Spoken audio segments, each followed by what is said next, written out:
Continuando o estudo do direito constitucional, ainda falando sobre o Poder Judiciário, vamos abordar a estrutura hierárquica do Poder Judiciário, iniciando pela base da pirâmide, que é onde todo ser comum, em regra, se encontra. Nós teremos a Justiça Comum, que é subdividida em competência estadual e competência federal. Na competência estadual, nós temos os juizados especiais cíveis ou os juizados especiais criminais, que estão dispostos no artigo 98.1 da CF, que determina que a União, no Distrito Federal, nos territórios e os estados criarão juizados especiais providos por juízes togados ou togados e leigos, competentes para a conciliação, julgamento e a execução de causas cíveis de menor complexidade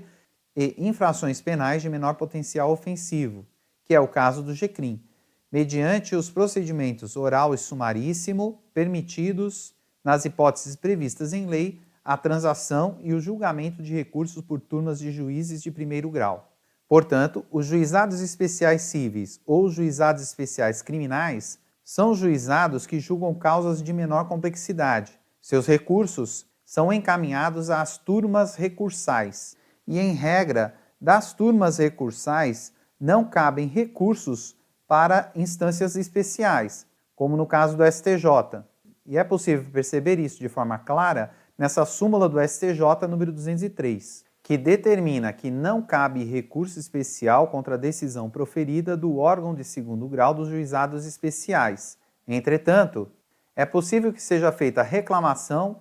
da turma recursal ao STJ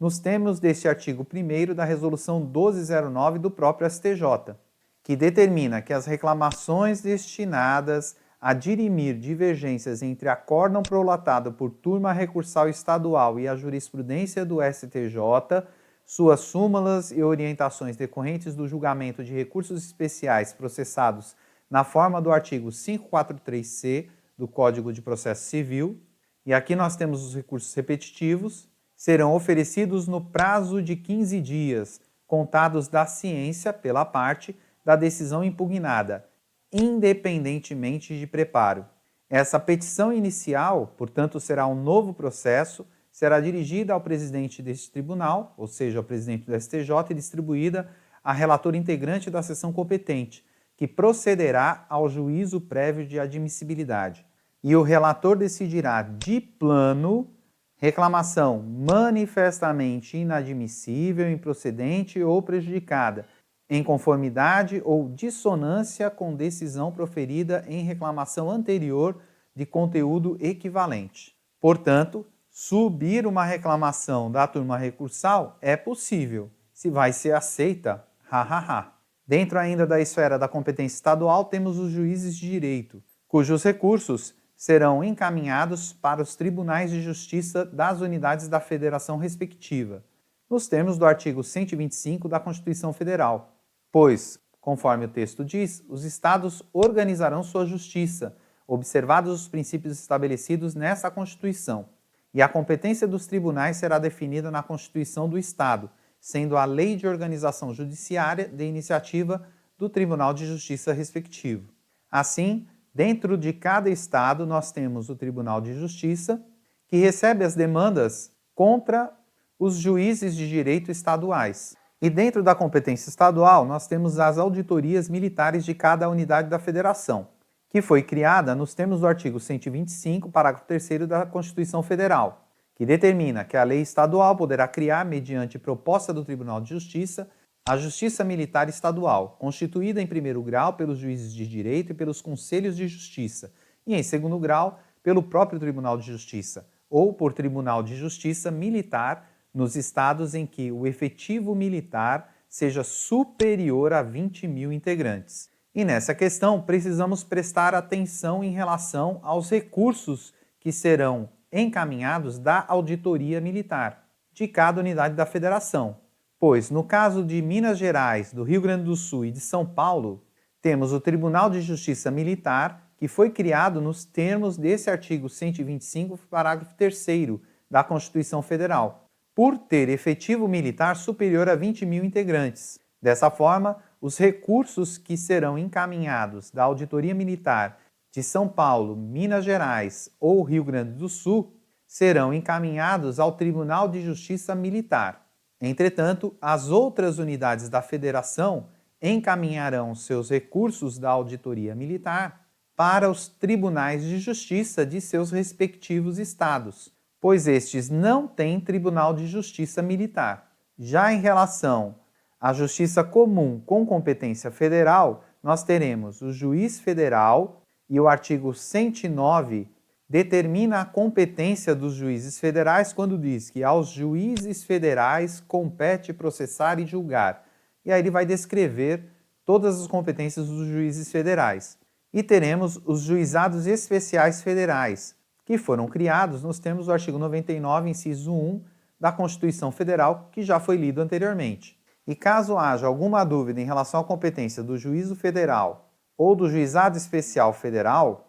ele será resolvido pelo TRF da região, nos termos da súmula 428 do STJ, que determina que compete ao Tribunal Regional Federal decidir os conflitos de competência entre juizado especial federal e juízo federal na mesma sessão judiciária. Tendo verificado a respectiva competência, teremos que o juizado especial federal, em regra, julga causas de até 60 salários mínimos, conforme lei que estudaremos adiante, e os seus recursos serão dirigidos ao Conselho Recursal, que, por sua vez, determinar a uniformização da jurisprudência por meio da TNU, que é a Turma Nacional de Uniformização. E desses órgãos caberá recurso ao STJ por divergência de súmula contra o mesmo, nos termos do artigo 14, parágrafo 4º da Lei 10.259, que é a Lei dos Juizados Especiais Federais, que determina que quando a orientação acolhida pela turma de uniformização em questões de direito material contrariar súmula ou jurisprudência dominante do STJ, a parte interessada poderá provocar a manifestação deste que dirimirá a divergência. Lembrando que o artigo 14 determina que caberá pedido de uniformização de interpretação de lei federal quando houver divergência entre decisões sobre questões de direito material proferidas por turmas recursais na interpretação da lei. Assim, nós podemos, por exemplo, em caso de divergência de súmula entre uma turma e outra, solicitar a uniformização dessa divergência. Isso é um instrumento muito interessante em algumas situações. Ao mais, na Justiça Comum, em relação à competência federal, poderá haver recurso contra o juiz federal para o seu respectivo Tribunal Regional Federal. E aí eu coloquei N porque atualmente existem 5 tribunais federais e estamos em vias de formar o 6º, TRF, que provavelmente será em Minas Gerais. E todos esses recursos advindos das instâncias inferiores para a instância especial, que chamamos de segundo grau também, conforme vimos, será encaminhada ao STJ. Entretanto, na base da pirâmide, conforme estudado, temos ainda a justiça especializada. E nesse caso teremos a justiça eleitoral, cuja base de sua estrutura está no juiz eleitoral, nos termos do artigo 118 da CF, que determina que são órgãos da justiça eleitoral o TSE, o Tribunal Regional Eleitoral, os juízes eleitorais e as juntas eleitorais. No entanto, as juntas eleitorais são órgãos distintos, iniciando a base de julgamento através dos juízes eleitorais, cujos recursos serão encaminhados ao Tribunal Regional Eleitoral respectivo, nos termos do artigo 120 da CF, que determina que haverá um Tribunal Regional Eleitoral para cada capital de cada estado e no Distrito Federal, que poderá acessar a instância especial ou instância superior, ou ainda de segundo grau, através do Tribunal Superior Eleitoral, nos termos do artigo 118 da Constituição Federal que acabamos de ler. Dentro da Justiça Especializada, ainda teremos a Justiça do Trabalho, nos termos do artigo 111 da Constituição Federal, que determina que são órgãos da Justiça do Trabalho, o Tribunal Superior do Trabalho, os Tribunais Regionais do Trabalho e os Juízes do Trabalho. Portanto, a base da Justiça do Trabalho se dá através do Juiz do Trabalho, que é onde, em regra, todo trabalhador acessa a justiça. Contra as decisões do Juiz do Trabalho, é possível recurso ao Tribunal Regional do Trabalho, que é composto, nos termos do artigo 115 da CF, para instância especial ao Tribunal Superior do Trabalho, cuja formação é descrita no artigo 111-A da Constituição Federal. Por fim, ainda dentro da Justiça Especializada, teremos a Auditoria Militar da União, cuja instância especial é acessada através do Superior Tribunal Militar, que é formado nos termos do artigo 123 da CF. E todas essas instâncias especiais superiores, incluindo o STJ,